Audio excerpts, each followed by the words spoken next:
জানিয়ে দিব হাতে থাকা সর্বশেষ আপডেট বাংলা সংবাদ। প্রথমেই সংবাদ শিরোনাম। কারাপ্রভুত্ব বাংলার মানুষ মেনে নেবে না বলেছেন বুলু। এরপর জানিয়ে দিব হাসিনার শেষ 400 কোটির পিয়নের দেখা মিলল নিউ ইয়র্কে।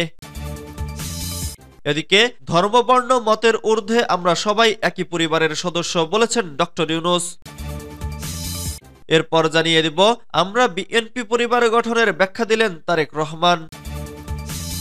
আরো জানিয়ে দিব ভারতীয় আধিপত্যের বিরুদ্ধে বাংলাদেশের হিন্দুরা রুখে দাঁড়াবে।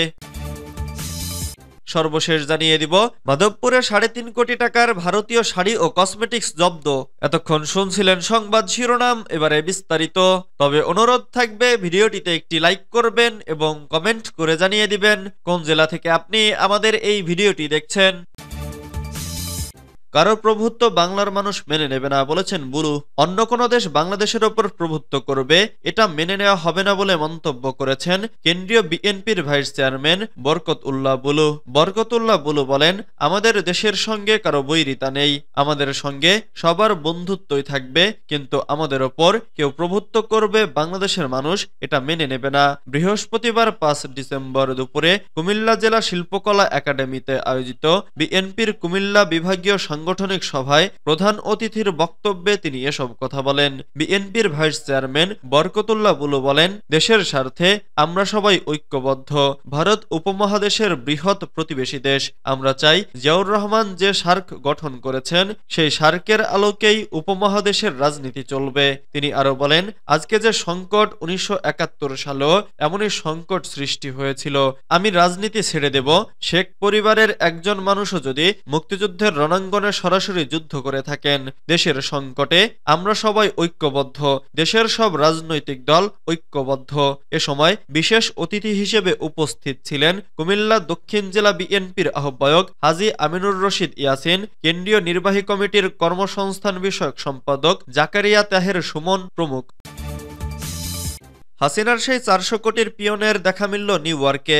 শেখ হাসিনার বহুল আলোচিত পিয়ন 400 কোটি টাকার মালিক সেই জাহাঙ্গীর আলম এখন আমেরিকায়। তাকে নিউ ইয়র্কের বাংলাদেশ কনসুলেট কার্যালয়ে দেখা গেছে বলে জানিয়েছেন প্রবাসী সাংবাদিক জুলকারনাইন সায়ের। বাংলাদেশ সময় বৃহস্পতিবার 5 ডিসেম্বর ভোর 4টা 34 নিজের ফেসবুক পেজে দেওয়া এক পোস্টে তিনি এ তথ্য জানান। পোস্টে জুলকারনাইন লিখেছেন, বহুল আলোচিত শেখ হাসিনার পিয়ন জাহাঙ্গীর আলম কে স্থানীয় সময় বুধবার নিউ ইয়র্কের বাংলাদেশ কনসুলেট কার্যালয়ে বেশ কিছু ডকুমেন্ট পাওয়ার অফ অ্যাটর্নি করাতে অপেক্ষমান দেখা যায়। 400 কোটি টাকার বেশি লুটপাট করে পরিবার সহ আমেরিকা পাড়ি জমানো জাহাঙ্গীর এ সময় কখনো টুপি পরে নিজের মাথা সহ পুরো মুখ ঢাকার চেষ্টা করেছিলেন, কিন্তু গোপন ক্যামেরায় তিনি ঠিকই ধরা পড়ে যান বলে উল্লেখ করেন জুলকারনাইন। উল্লেখ্য, গত 14 জুলাই তৎকালীন প্রধানমন্ত্রী শেখ হাসিনার চীন সফর বিষয়ে সংবাদ সম্মেলনে পিএসসির এক গাড়ি চালক কিভাবে অঢেল সম্পদের মালিক হলো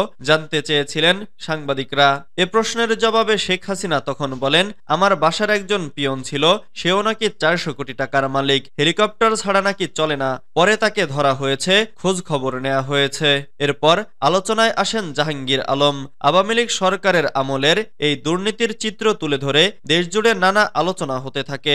সরকার তখন তার বিষয়ে অনুসন্ধান শুরু করে, জব্দ করা হয় ব্যাংক অ্যাকাউন্ট। পরে জানা যায় জাহাঙ্গীর আলম পরিবার সহ আমেরিকায় পালিয়েছেন।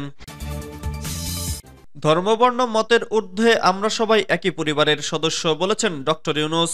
ধর্মবর্ণ ও মতের পার্থক্য থাকলেও বাংলাদেশের সব মানুষ একই পরিবারের সদস্য বলে মন্তব্য করেছেন অন্তর্বর্তীকালীন সরকারের প্রধান উপদেষ্টা অধ্যাপক ডক্টর মোহাম্মদ ইউনূস। বৃহস্পতিবার 5 ডিসেম্বর বিকেলে রাজধানীর ফরেন সার্ভিস একাডেমিতে হিন্দু, বৌদ্ধ, খ্রিস্টান ও মুসলিম সহ বিভিন্ন ধর্মের নেতাদের সঙ্গে বৈঠকের সূচনা বক্তব্যে তিনি একথা বলেন।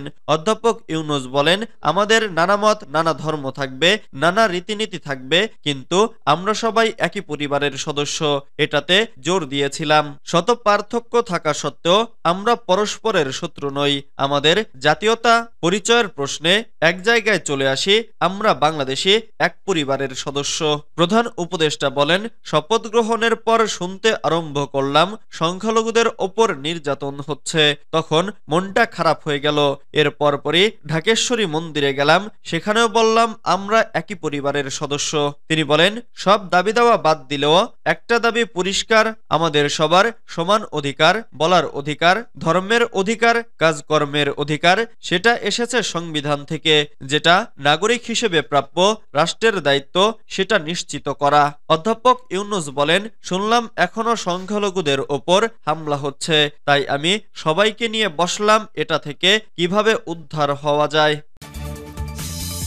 আমরা বিএনপি পরিবার গঠনের ব্যাখ্যা দিলেন তারেক রহমান। বিপন্ন মানুষের সহায়ক হিসেবে কাজ করে যাচ্ছে আমরা বিএনপি পরিবার নামে একটি সেল, যা গঠন করেছে বাংলাদেশ জাতীয়তাবাদী দল। দলটির ভারপ্রাপ্ত চেয়ারম্যান তারেক রহমান আমরা বিএনপি পরিবার সেলের প্রধান পৃষ্ঠপোষক। সেলটি কেন গঠন করা হয়েছে তার সুস্পষ্ট ব্যাখ্যা দিয়েছেন তিনি। তারেক রহমান বলেন, ২৪-এর ছাত্র জনতার গণঅভ্যুত্থানের মুখে বাংলাদেশ থেকে পালিয়ে যাওয়া ফ্যাসিস্ট শেখ হাসিনার সরকারের আমলে গুম খুনের শিকার এবং ছাত্র জনতার গণ আন্দোলন চলাকালে শহীদ ও আহতদের পাশে থাকার প্রত্যয় গঠিত হয়েছে আমরা বিএনপি পরিবার। তারেক রহমান বুধবার চট্টগ্রামের ইঞ্জিনিয়ার্স ইনস্টিটিউশন মিলনায়তনে রাষ্ট্রকাঠামো মেরামতের ৩১ দফা ও জনসম্পৃক্তি বিষয়ে চট্টগ্রাম বিভাগীয় কর্মশালায় প্রশ্নোত্তর পর্বে এক প্রশ্নের জবাবে আমরা বিএনপি পরিবার গঠনের কারণ ব্যাখ্যা করেন। ভারতীয় আধিপত্যের বিরুদ্ধে বাংলাদেশের হিন্দুরা রুখে দাঁড়াবে। হিন্দু বৌদ্ধ খ্রিস্টান কল্যাণ ফ্রন্টের রংপুর জেলা সভাপতি বাবু উত্তম কুমার সাহা বলেছেন, ভারতীয় গণমাধ্যম ও ধর্মান্ধ রাজনৈতিক ব্যক্তিরা বাংলাদেশের বিরুদ্ধে ষড়যন্ত্র শুরু করেছে। ভারতীয় আধিপত্যের বিরুদ্ধে বাংলাদেশের হিন্দুরা রুখে দাঁড়াবে।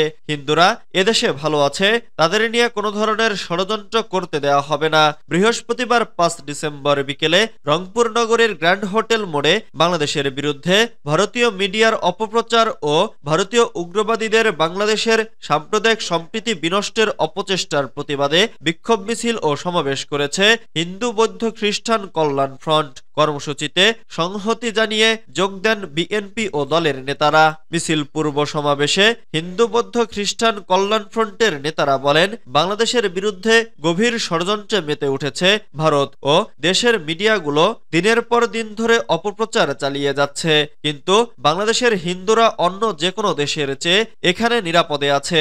হাসিনা সরকারের পতনের পর ভারত সরকারের মাথা খারাপ হয়ে গেছে, তবে ভারতীয় আধিপত্যের বিরুদ্ধে এদেশের হিন্দুরা রুখে দাঁড়াবে বলেও হুঁশিয়ারি দেন তারা। মাধবপুরে ৩.৫ কোটি টাকার ভারতীয় শাড়ি কসমেটিক্স জব্দ। হবিগঞ্জের মাধবপুরে ৩ কোটি টাকার মূল্যের ভারতীয় শাড়ি, থান কাপড়, চকলেট ও কসমেটিক্স পণ্য জব্দ করেছে বিজিবি। বৃহস্পতিবার ৫ নভেম্বর বিকেলে গণমাধ্যমে পাঠানো এক প্রেস বিজ্ঞপ্তিতে এ তথ্য জানানো হয়। বিজ্ঞপ্তিতে উল্লেখ করা হয়, গোপন সংবাদের ভিত্তিতে বুধবার রাত ৯টার দিকে ঢাকা সিলেট মহাসড়কের সাহেববাড়ি এলাকায় অভিযান চালায় বিজিবি ৫৫ হবিগঞ্জ ব্যাটালিয়ন। এ সময় সন্দেহভাজন একটি কাভার্ড ভ্যানকে থামতে সিগন্যাল দেওয়া হয়। চালক কাভার্ড ভ্যানটি রাস্তার পাশে রেখে পালিয়ে যায়। পরে বিজিবি কাভার্ড ভ্যানটি তল্লাশি করে ১,০০০ পিস শাড়ি, ৮,২৬৭ মিটার থান কাপড়, সোফার কাপড়, ৮৬০ মিটার, বিভিন্ন কোম্পানির প্রায় ৬৫,০০০ piece cream, perfume ৪১২ piece, baby lotion ৩৬০ piece ও কিটক্যাট চকলেট ২১,৮৮০ পিস জব্দ করে।